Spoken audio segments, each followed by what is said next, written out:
Branding is the way. Ang blending mo ay paagi. Already we can receive more of the light and the love. Labi ka nga magsakop, labi ka makadawat o kahayag, kinabuhi o gugma. Where go, brother Abraham, to us, we enjoy. We know already his recent days, 19 times of branding. Igo na sa tuigsoon na karon nakapahibulos na ta sa ika-19 na kahigayon sa panagsakop. Many of us joy many times. Daghan na kanato, nakaapil na o kadaghan.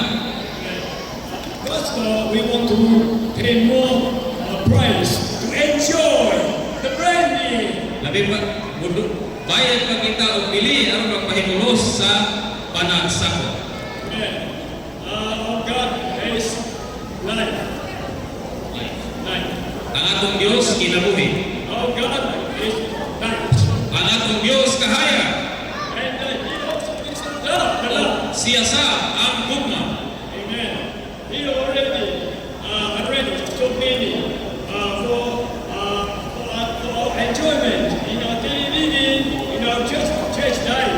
Ibalo. The branding. Ibalo na niya ang tanan pahibulos ta sa atong inatlang pagkinabuhi diha sa Eklesiyanong kinabuhi o sa atong panagsakop. Amen. Without life, surely we will be in a situation of death. Tuway kinabuhi, nakita sa kahimtangan sa kamatayon. Everybody will be eager to pursue the dreams of life. Ang tanan yun, nagpursige sa mga butang sa kinabuhi. Escape from any kind of Okay lang, Brad. form of death. Muikyas sa bisan unsang purma sa kamatayon. When you heard somebody is gossiping, Kung doon na tayo magdunggan bitaw ng tabi-tabi, spreading the death, atong ipakatap ang kamatayon, we should close our ear. atong siradan, atong igdulumo. Amen. In the gospel, we can speak out the words of God.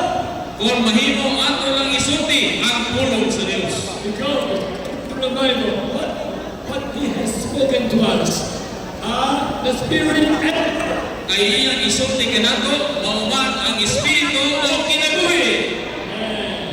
in God's light. O sa kahayag sa Dios, Amen. No things belong to the darkness, also forsaken. o ang kagingkit sa mawala. Amen. We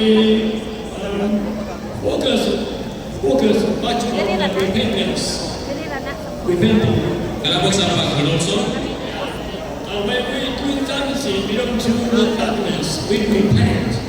kung doon tayo nabuhat, biyas kagingkit, kita maghinulsol. Amen.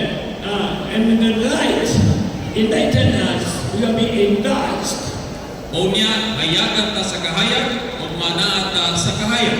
And we will be the people walking in the light. O mahimo mo niya tang mga tao nga nagbuhat diha sa kahayag.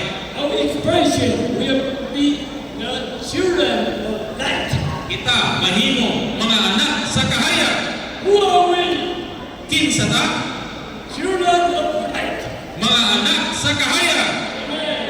When we present ourselves before the saints, Kung atong ipresenta ato kaugalingon at tubangan sa mga balaan, when we present ourselves in preaching the gospel to the Gentiles, o atong ipresenta ato kaugalingon to the sa mga ganto sa mga hintil, yeah, we are children of light. mga anak ta sa kahayag.